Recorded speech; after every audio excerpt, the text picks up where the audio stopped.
Well, hey, welcome back to my channel. I'm Coluccio, aka the Midlife Success Coach, and we are working our way through my brand new book, 21 Hacks to Rock Your Midlife. So subscribe, like, it's fabulous to have you here. Stay tuned. We're going to be heading into hack number 4.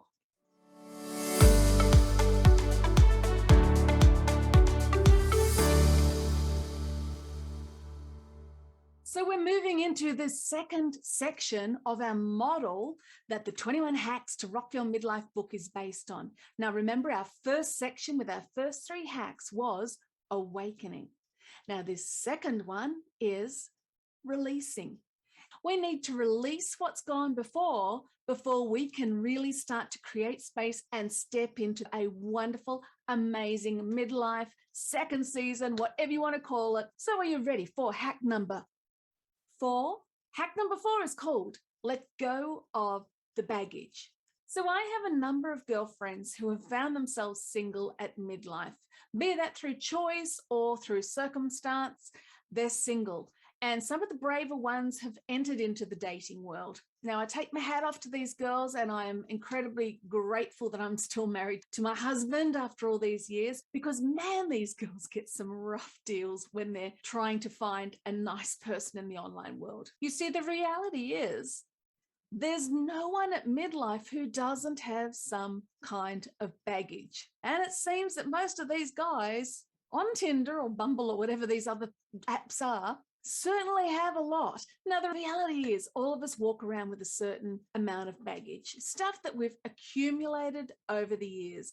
Now, that baggage may be when you were yelled at by your parent as a kid, and that really took root in your life and has caused you to feel bad about yourself right from the word go. That baggage might have been the time that you were embarrassed as a teenager when you said you liked someone and it got out and everyone giggled about you and spread the word. I mean, the stuff that happens in high school is really can sting, and I say that as someone who got stung. Then you've got that baggage of when you lost the job that you thought you were perfect for, or your boss overlooked you for promotions, or then there's the times when your kids did something stupid and you were just so mortified in front of your friends, or your marriage fell over and you were just devastated and embarrassed and ashamed, and all of those emotions that go with it. And then there's the baggage that come with grief, when you lost a parent or you lost a close friend, and I know what that's like. And that grief has really become something that absolutely weighs on you. Like I said, we all carry baggage. But if we want to transform our lives, we want to reinvent our lives, we want to rock our midlife years and beyond, we actually need to let go of some of that baggage, if not all of it, so that we can go into a new future.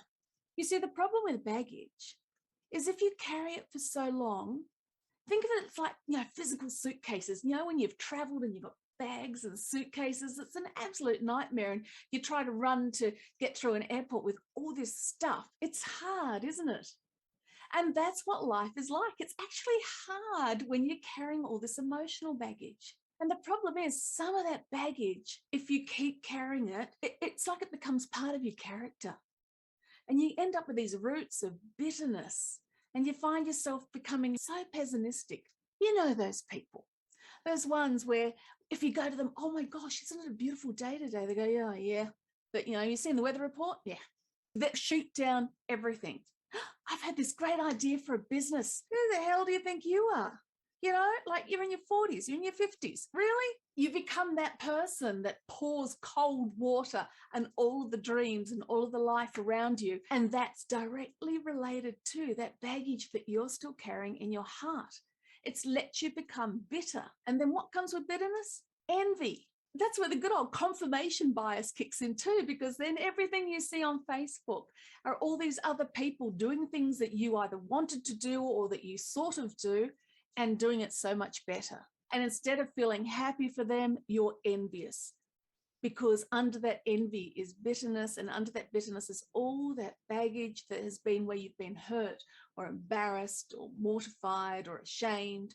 Now, the reality is, in one bite-sized hack, chances are you're probably not going to be able to deal with all the baggage in your life, but that's the point. These bite-sized videos of these hacks and the actions that you get when you buy the book actually give you some exercises to go away and really work through.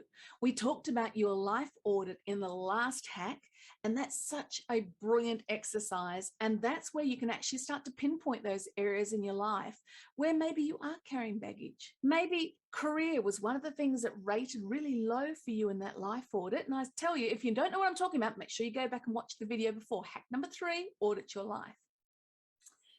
But working out the baggage that's come, you'll probably be able to link it to some of those lower areas. If you're someone who's really low in your love life and you're feeling yuck about that, chances are you're carrying baggage. I'm not lovable, I'm not worthy, I'm not good enough. You could be carrying all sorts of baggage directly related to that. So the key for you in hack number 4, release the baggage, is to actually walk you through some steps of laying that baggage down. So I'm just going to give you 3 quick steps right now to help you get rid of some of that baggage today. So we're ready.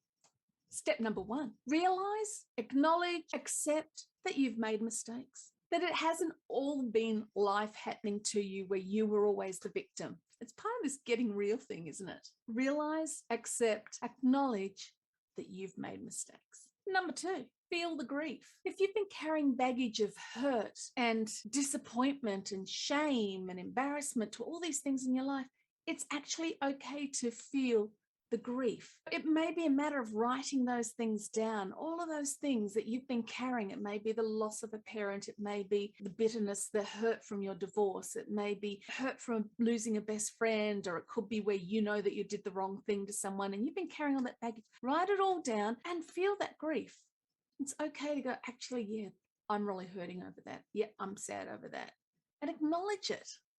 We're grown-ups. You know, want to know a secret? We're allowed to feel feelings. We don't have to suppress them. And I know so many of us do that for the first 20, 30 years of our lives because we're kind of trying to hold it together because we don't want to rock our kids' worlds. And that's fine and that's good. And I know I've done that. But at midlife, if we're going to be truly open and honest with ourselves so we can transition into an amazing, rocking second half of our life, we need to actually take the time to feel the grief, to lay down the baggage, to acknowledge the mistakes. It's all part of that taking those blinkers off that we talked about right back in hack number 1. Step number 3, forgive. Every single story that you tell yourself that has hurt and grief and embarrassment and shame and everything attached to it, go through now and write a name next to each one of those things. Was it you that caused that situation, or was it somebody else? Let's say that you were mortified when you were back in school, you were accused of cheating by your teacher and you didn't cheat, but you were so embarrassed in front of your class and you really carried that shame. Okay, so the perpetrator there was the teacher. Write down the teacher's name. Just do that. And then, this is where it's going to get a bit fun. You're going to forgive them. You're going to consciously forgive every person on that list. And chances are the main name that you're going to be forgiving is your own. Can you do that? Can you actually physically say out loud, so-and-so, I forgive you. You don't have to even understand why they did what they did, but you're just going to physically, I forgive you. Myself, I forgive you. You were young, you were dumb, you stuffed up, I forgive you. Again, like I've been saying, chances are you might have to do that little exercise a few times.